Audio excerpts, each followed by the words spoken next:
Hello there, ladies and gents. Welcome to Sid Meiers' Civilization 7. It's finally here, and I've been given early access to the game to help find bugs, exploits, and glitches. Of course, this game has been in development for 10 years, so I didn't actually find anything. Okay, I'm lying, of course I did. And that's why today I'm going to show you why the Roman legion is stronger than a modern tank. Now, if I asked you to visualize what would happen if the entire US military-industrial complex decided to attack the Roman Empire, you would very rightly say that it wouldn't be a fair fight. I mean, how does a sword even go through the armor of a tank? I guess we have to find out. Welcome to Civ 7, our vessel for today's science experiment. In this game, you must pick a leader to go on a journey through the ages with. Along the way, you research new technologies, discover new civics, expand your borders, exploit your resources, and exterminate whichever person is playing Catherine the Great, because my goodness, they are far too overpowered. We're going to be playing as Lafayette, who the game describes as cultural and diplomatic. Historically speaking, Lafayette is a dastardly Frenchman who helped the Americans in that war that they don't stop going on about. Oh, and he speaks French. Ew. We're going to start in the Antiquity Age as the Romans. Now I'll explain why this leader and nation combo is completely broken in a minute, but first, let's just get into the game. Wabam, Rome is born. Whilst this might seem like a big scary strategy game, it's actually very simple, a bit like Dave, the average coffee drinker. With a few basic choices, scout or warrior. The answer is always scout. Scout is the most sensible option. You need them to hunt for goodie huts. On the second turn, everything gets a little bit more complicated, namely where do we move our scout? Where are the nearby goodie huts? And then what do we produce in the city? Do we get a granary for faster population growth or a second scout? It's always a second scout. Then technology comes up. Do you go sailing, pottery, animal husbandry? It's always pottery. You go pottery because then you get to writing, which gives you the library for more science. And more science means more technologies, which means quicker production, which means we can get military out even faster. It's just the optimal route. Yes, I know it looks like you need to research sailing to also unlock writing, but that's just because this game currently has bad UI. Alright, let's beeline our little scout over towards this goodie hut. And what do we get? A bunch of culture? That seems good to me. And we've discovered our first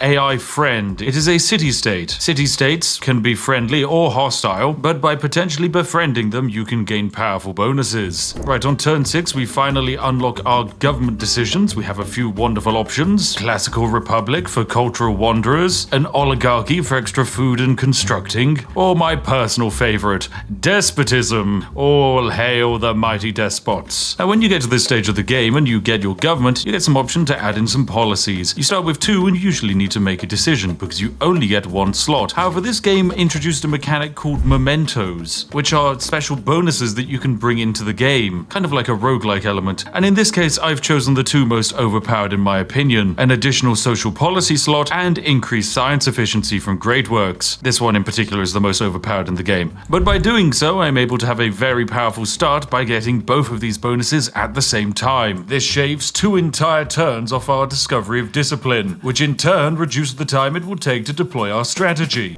Right, now I've started researching our first Roman civic. This will eventually give us a tradition. Traditions are like social policies, but they're specific to your nation and can be kept all the way through the ages of the game. And I guess I should probably explain why we're actually playing as Lafayette. Well, Lafayette has a very cool little bonus. We gain +1 combat strength from putting traditions in our social policy slot. This is then boosted by our diplomatic ability called Reform, that gives us an extra social policy slot for only 180 influence. This then gets an extra boost with the Roman unique unit, the Legion. This unit gets +2 combat strength per tradition in the government. So basically it's a duplicate of Lafayette's ability, but twice as strong. So our plan of attack here is to get extra social policies, unlock traditions, and build legions to conquer the world with. My dream is to have a legion that is more powerful than the modern day tank. If we can do that, then I'd be very happy. Alright, we've discovered our first city-state friend. They're the village of Sundapura. They're not friendly and they kind of hate us. However, they're a military city-state, which means if we befriend them, we can get some kind of nice military bonus. Well, we've discovered our first foreign civilization. It's Frederick Baroque, playing as the Egyptians. Unfortunately, this man is German, so yes, chances are he's going to want to try and fight us. Wait, hang on a second, we're playing as 2 natural enemies. I am French, he is German, and I am playing as the Romans, and he's the Egyptians. This seems awfully too good to be true. Right, our capital city has finally grown to a point where we can add silk into our trade network. Silk is a nice little bonus resource to have because by plopping it into our capital, we get plus 10% culture. For our strategy, culture is massively important as it allows us to unlock civic abilities and traditions even faster. Ooh, spend 50 gold for an extra population in my capital city. Don't mind if I do, little goody hut. Thank you very much. We get our first little celebration. This is a great day for us because it means we can choose to focus on science. And every time we celebrate, we unlock a new social policy slot, meaning we can have free policies on the go. Oh, and is that another civilization? Yep, it's Himiko. Her city is located somewhere over here. Now, the AI in this version of civilization is pretty decent. They're definitely much more intelligent than Civ 6 AI, and the deity difficulty is actually kind of fun. The AI doesn't cheat quite as egregiously as in previous versions.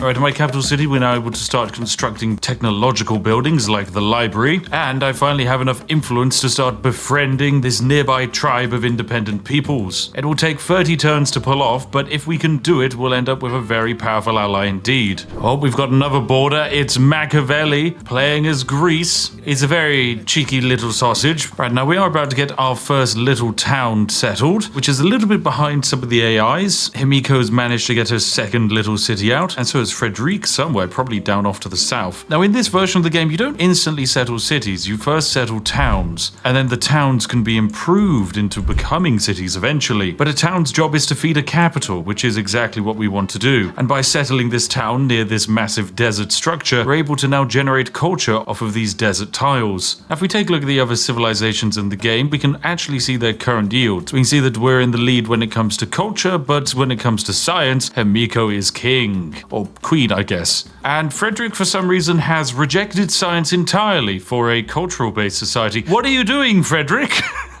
By the time I come and attack you, you're still going to be throwing rocks around. Now, unfortunately for us, it does appear that those dastardly evil Sagunias here are on their way to try and murder us. They are sending a small invasion force of warriors to our capital city, which is, you know, a minor inconvenience. Ouch. Luckily for us, next turn we're going to be building ourselves our first warrior, who will be valiantly defending us on the front lines. And our secondary town of Mediolanum is doing a great job of producing food and culture. And here we have it, our first warrior. Now, this isn't just a warrior by himself, for you see, he is standing on top of a noble legatus. Yes, this brave man is a general who can give his unit special abilities. Like, for example, we can have him order all of the units in his sphere of influence, which is just the one that he's standing on top of, to attack an enemy. And in doing so, they'll have +2 combat strength. This means that instead of attacking for 20 combat strength, we can attack for 22. It's a minor difference, but it actually does add up after a while. This also gives our general a little bit of experience for being on the front lines, and soon we'll be able to improve him. Yes, that scared them off. Good. All right, let's ride out to meet them and go to war. Oh, and also use this opportunity to buy ourselves a settler, because we need to settle more cities.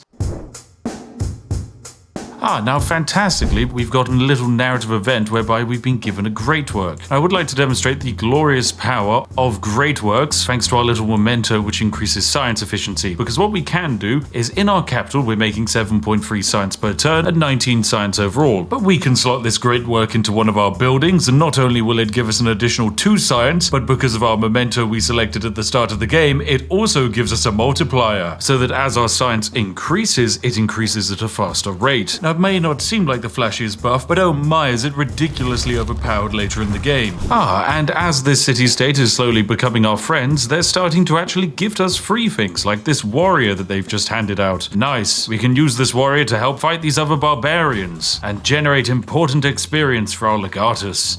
And there we go. With that unit defeated, our legatus is ready to level up, which is fantastic. These levels can be pretty powerful, like giving you money for each unit in the army. And then they can go down to the outright absurd, like giving potential units a second attack. In our case, we want to buff the attacking strength of our combat infantry units. Right, we're going to be settling our second town now. The reason we're settling it over here, right next to Frederick's capital, is not because we necessarily want to upset him. It's mostly because there's a source of iron here. Now, iron is a really weird resource because for each iron in our trading network, all of our units gain a flat +1 combat strength. And fantastic, we've become the suzerain of Sundapura, which means we can grab this permanent ability here. +1 combat strength for our infantry units for every city-state that we're a suzerain of. Wonderful. That means that our warriors' combat strength has now been improved. So with one tradition in our government, our attack power is 20 free strength, which is much better than the base 20 that warriors have, giving us a nice advantage over these various barbarian tribes. Now, our culture is currently absolutely flying off into the stratosphere, and the main reason that's the case is thanks to this natural wonder. It is so good.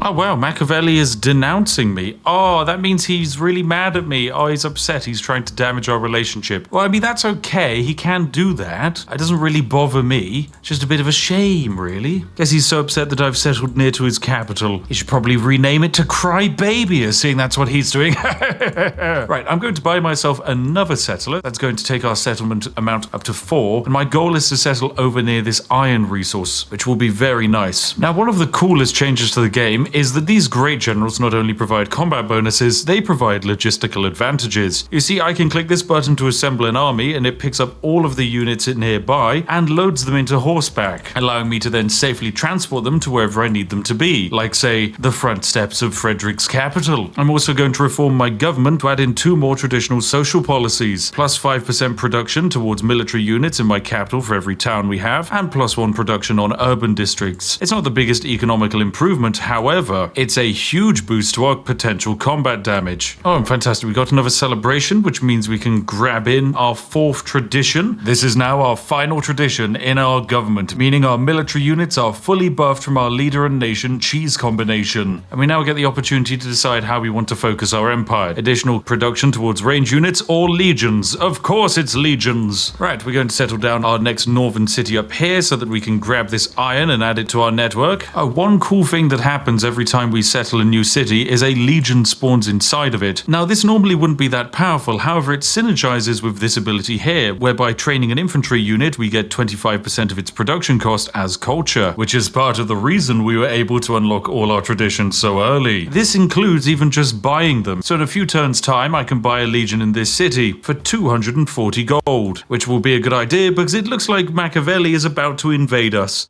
Right, so I'm going to buy our first legion in this settlement. Well, bam, gives us a nice little culture boost. Now, this legion is only 25 combat strength. It's not the greatest unit in the game. In fact, I think it's less powerful than the Greek hoplite. However, I've got a bunch of policies slotted into my government that is going to make me even more powerful. Oh, Machiavelli really doesn't like me. Wow. Well, I think that probably means I'm doing something right. Now, in 1 turn's time, their denouncement of mine shall end, which will probably mean that they're going to declare war. And yep, there it is. It's war, ladies and gentlemen. Machiavelli has thrown the gauntlet down. He says to be caught unarmed is the worst fault. Well, I think actually you'll find that I am caught very well armed. Now, despite the graphics slightly breaking out, you will notice that my lovely legion here, which says it has a combat strength of 25, actually has a little bit more. Now, 44 combat strength might not sound like much, but this hoplite only has a base of 20, and we're meant to have a base of 25. Yes, it is very silly indeed. Now, 12 of this combat strength comes from having traditions in our government. This is why we played as Rome and Lafayette in combination. We get 2 from the iron resources in our trade network, 3 from bronze working, and 2 from our city-states, taking us up to 44 combat strength. So yes, we're going to run over and do 58 damage and receive only 10 in return. That seems fair to me. Anyway, we're going to march our way up and take control of Machiavelli's capital. It's not like he's going to be doing anything with it.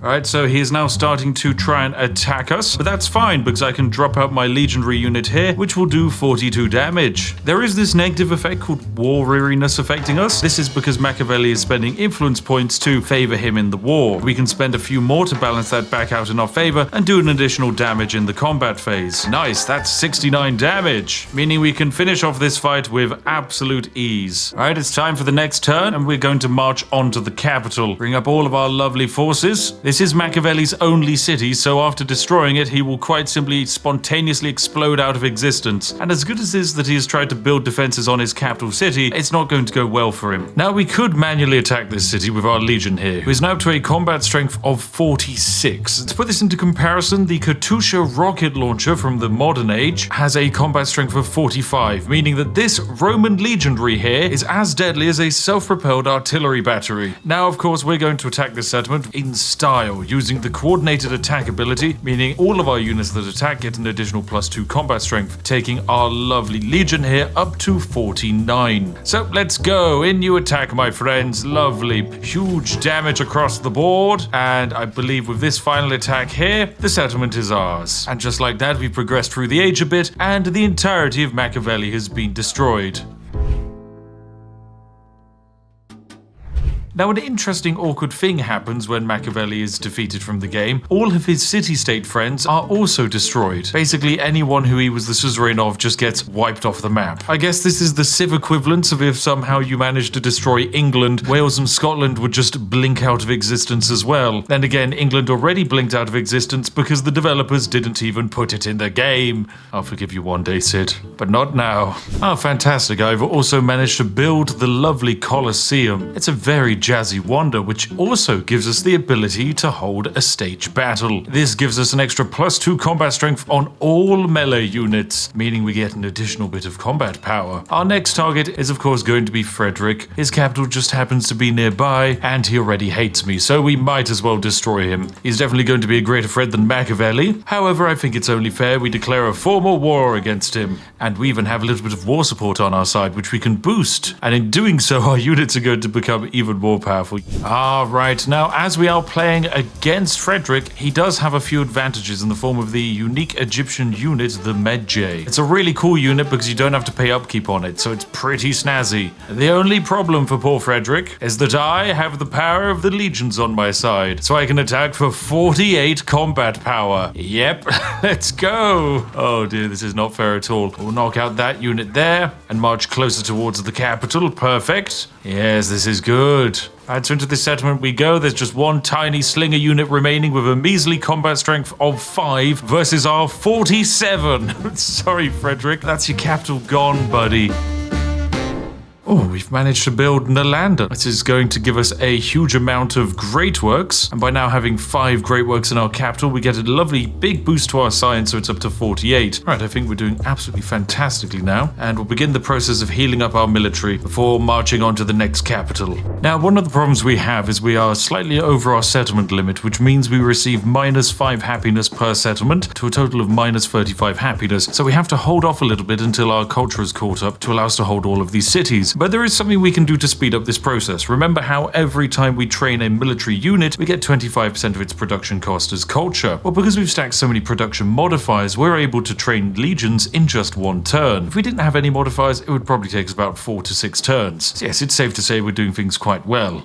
Alright, now begins the great production of the legions. This is going to get very silly. So we can see in 3 turns time we're meant to research organized military. However, I can buy a legion over here, and that gives us a small amount of culture towards it. But then when we construct this legion in my capital next turn, it brings it forward even further. And let us finish off these evil pesky Medjay units and deploy my army ready for the assault. March forwards, my pretties. Alright, let us attack the walls of this city. First bring forwards the legatus, and then use his powerful abilities to buff our troops and lead them on for glorious battle. There we go, the city is ours. Friedrich is gone. So with 2/3 of the competition eliminated, it's safe to say it's going rather well. However, the end of the Age of Antiquity is drawing near. Having more cities, a larger economy, and better technology, as well as these swanky wonders, will eventually force this age to end, which will end our wars and end our time playing as the Romans. This means I'm now racing against the clock to not only buff my units into unstoppable war machines, but also to have complete map domination by the end of the era.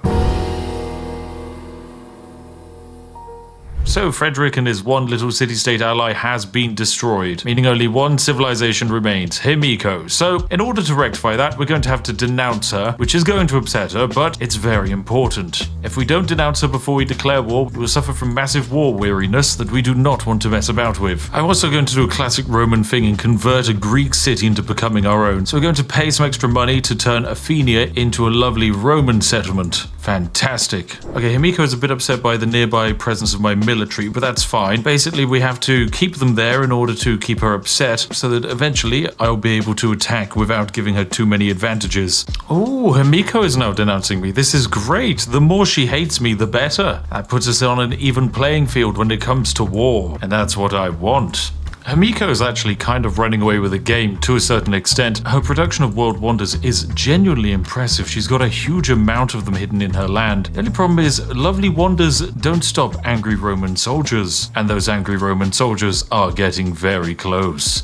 Right, it is turn 111, and I believe it's time to do a little bit of madness. Yep, we're about to hit the end of the culture tree, which is pretty dangerous indeed, as when this bar fills up to 100%, this age just ends. You can't ask for an extra turn. So we kind of have to go to war now, otherwise the game might be over. So yes, we're going to declare war on Himiko. It says it's a surprise war, even though we both kind of dislike each other. Now, I get an initial war support of 3, they get an initial war support of 2, which should give me a little bit of an advantage. There we go, +1 to my side. Splendid. Now, when we attack, we can see that yes, we get a few little advantages. Our legions have a combat strength of 47, which against this burning arrow archer unit here that has a combat strength of 4, yes, we are over 10 times as powerful, so we just waltz on in and it is dead. We can then also attack this lovely army commander here and this warrior unit. Perfect. Yep, this capital is going to fall very quickly. We then need to start attacking her little city-state friends. So with a combat strength of 51 combat strength now, which is pretty decent indeed. To put into perspective, a modern day cruiser boat according to this game has a combat strength of 50, meaning that this legendary unit could apparently go toe-to-toe with a warship of the modern age. Yep, this Gladius is able to sink a boat. So of course, yes, we're going to continue our lovely little stomp forwards and we attack into the spearmen. We will be attacking for 59 combat damage. My goodness, this is absurd. Right, in we go.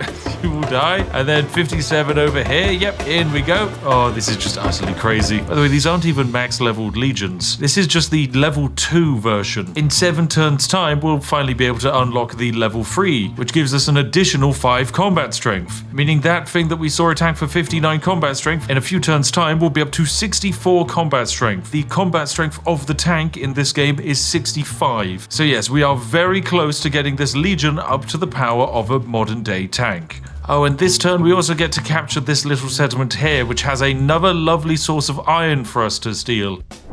Right, we are just massacring our way through these burning arrow units. The poor guys just really aren't cut out for defending. Oh my goodness, yes, my spearman is up to 60 damage here. Look at this. 60 damage against this city-state. And we've just unlocked the next tier of legions. Here we go. We can upgrade this warrior to a legion tier 3. Fantastic. That's a base combat strength of 30 as opposed to 25. So even more power. And that's going to get up even higher once we take Alabama and steal its iron. Here we go. Sweet home Alabama. We did it. Oh, here it is. Look at this. This legion right now is perfection. 69 combat strength. Now that is a nice number indeed. That is more powerful than a tank, ladies and gentlemen. We have done it by turn 120. These humble little men are tanks, but with feet and pointy sticks and swords. It really doesn't make that much sense. And so with that, we're able to defeat Himiko's remaining units and cities with ease and secure victory all before this age came to an end. So yes, an easy double victory for a British man playing as a French man controlling a Roman nation. It's perfectly balanced. And although my challenge is now completed, you can actually continue this cheese in the next age with the Normans, as they also give you combat strength from traditions. And you can carry all of your previously acquired Roman traditions over for an instant boost. Oh, it's even more perfectly balanced. Anyway, if you enjoyed watching today's video, make sure to give it a like. And if you'd like to see me break more Civilization 7, then hop on down to the comment section and let me know. What insane things do you want to see actually happen in game? And what impossible challenges do you think there might be? Anyway, I'll see each and every one of you in the next one. Have a lovely day. Thank you for watching, and goodbye for now.